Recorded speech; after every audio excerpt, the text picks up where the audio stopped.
Hey, Pete216 State here, and in today's video, we'll be looking at the question of, is the now standard £70 and dollars price for brand new AAA games too much? This was inspired by a recent article on the fantastic Metro website that Sony has missed analyst sales targets as PS5 owners are not buying enough new games. The article goes on to state that even though Sony had their best spring results ever and lifetime PS5 sales in excess of 38 million consoles sold, that Sony's results are actually below expectations, as game sales in Sony's record-breaking quarter were down from 70.5 million last year to just 68 million this year. So in this video, we will use the incredible Star Wars Jedi Survivor that just got released as a key example to discuss 4 reasons why this new price standard of $70 and pounds for brand new AAA games is justified, and 4 reasons why actually no, it's not right that us as gamers have to pay such a high cost for each brand new AAA game. Before we get started, I just want to say a massive thank you for all of your amazing support to the channel. As of this recording, we're now rapidly approaching 15,000 views after only launching the channel just 2 weeks ago.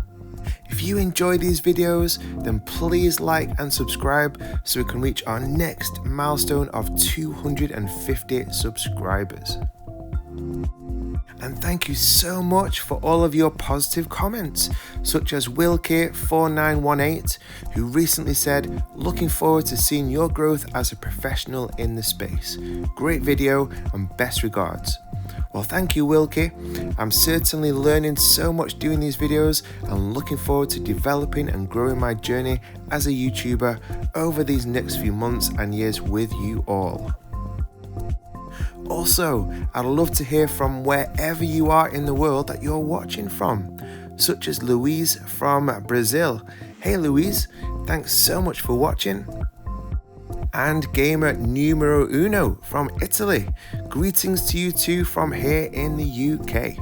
I'll personally try to reply to as many comments as I can, so keep them coming. So, without further ado, let's get into it.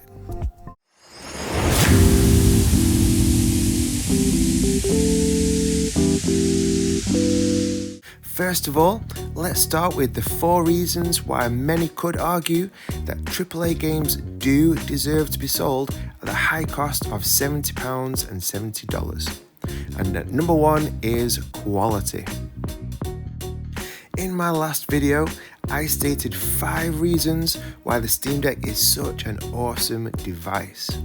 At number 2 in that list was emulation, and the fact that we as gamers can go on the Steam Deck and play pretty much any console in history and relive our childhoods.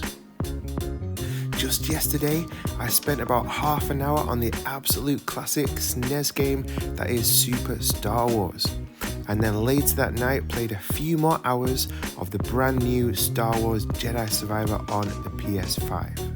And it yet again dawned on me just what an incredible evolution that video games have had in these past 30 plus years. From the now retro sprites of 16-bit consoles like the SNES back in the day, to the advanced architecture and pure processing power of the PS5, Xbox Series X and high-powered PC gaming rigs, resulting in a valid point that the incredible quality of so many of today's games make the $70 price point valid.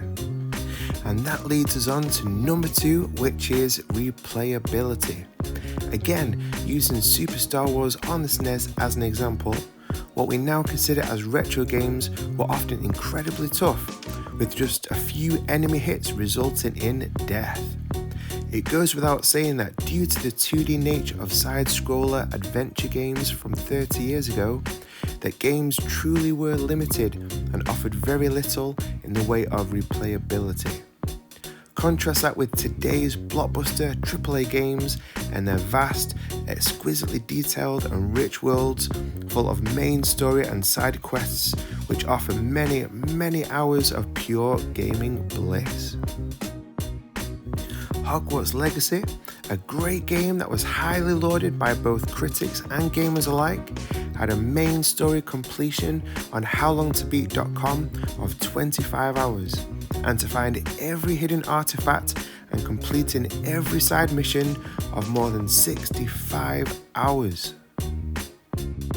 Jedi Survivor has an epic main story spanning 18 hours on average, with the completionist to fully explore every inch of its vast worlds, coming in at a very respectable 40 hours. Even games that are considered pretty linear by comparison have much to offer in justifying their $70 price tag, such as the fantastic Resident Evil 4 remake having a main story time of 16 hours, but the reviewer from the Washington Post noting that even though they only had the new version for a week, that they had already played it through to completion 6 times, as it's one of the finest and most fun horror adventure games ever released. The third reason as to why $70 for each AAA game is a reasonable price is the vast production costs that developers now have to incur in order to create these incredible games for us to enjoy. A report on the xfire.com website from just a few days ago at the time of recording stated that AAA games can now reportedly cost over $1 billion to make in 2023, which is a huge jump from a rough estimate of around $50 to $150 million only 5 years ago. And this much higher cost is really evident to us as gamers, as playing Jedi Survivor myself these past few days shows what a massive graphical leap it is over Jedi Fallen Order that was released just a few years ago in 2019, particularly with facial animations being so much more realistic and lifelike. Not only is today's development costs for AAA games astronomical, but also the development time required for each game being so much greater than at any other time in video game history. With Fallen Order, as mentioned, being released way back in 2019, it's fair to assume that developer Respawn spent the vast majority of these last 4 years creating Jedi Survivor, which seems to be about the average time for big budget AAA titles, and some games taking even longer to develop, with Hogwarts Legacy apparently taking 5 years and the recent Dead Island 2 taking 9 years and 3 developers to make. And finally, at number 4 is the fact that even though game publishers do set £70 and dollars as the RRP for brand new AAA games, that if you're a pretty savvy shopper like many of us are, then you can shop around and get a much better deal, like Amazon here in the UK already selling Jedi Survivor just a few days after launch at just £60. Not only that, but if you're willing to resist the urge to buy a game at launch and are able to be patient for a few months, then games do eventually come down in price in the great sales on the PS, Xbox and Steam stores. Alright, so that's 4 reasons why it can be argued that it's right for publishers to charge £70 or dollars for their latest AAA games. And now let's look at 4 reasons why actually games really aren't worth that amount. And the first is microtransactions. Back in the glorious days of the Super Nintendo's peak popularity 30 years ago, a time when the internet just wasn't a thing, you'd stick your cartridge in and that would be it.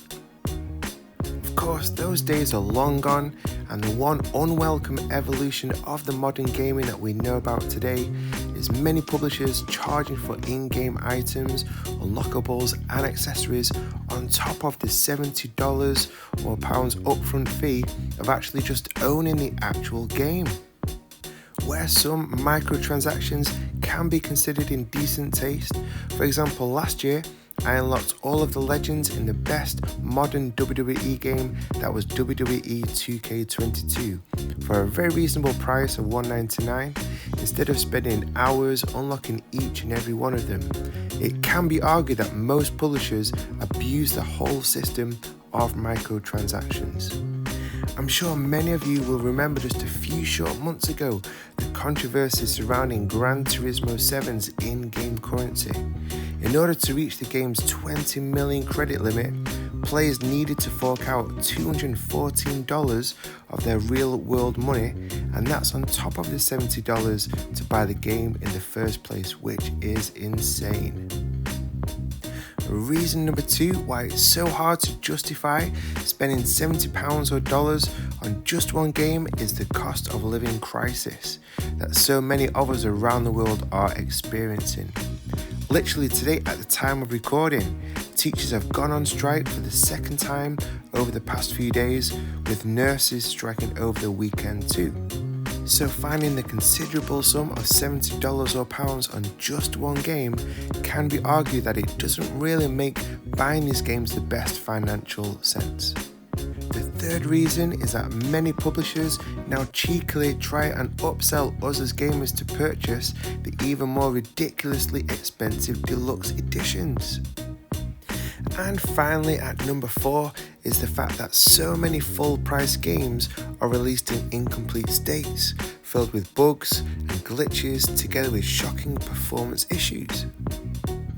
In one of my recent videos looking at Jedi Survivor on Steam Deck, I actually made the recommendation to not buy the Steam version with reports of it being so broken, and instead to remote play it from the PS5 or Xbox Series if you can. Even EA and Respawn apologised just after launch regarding the PC version, and I'll be really honest that even my own personal enjoyment of the game on the powerful PS5 hardware has been lessened from regular frame rate drops and dips, even on the 60 frames per second performance mode. So there we have it, 4 reasons why AAA game publishers are right to charge $70 to us gamers, and 4 reasons against such a high price point. And I'd love to know what you think. Do you think £70 or dollars is great value for the latest AAA games? Or do you think that us gamers are treated unfairly by such a high cost? Well, that's it for this video. As always, thank you so much for watching, and I'll see you in the next one.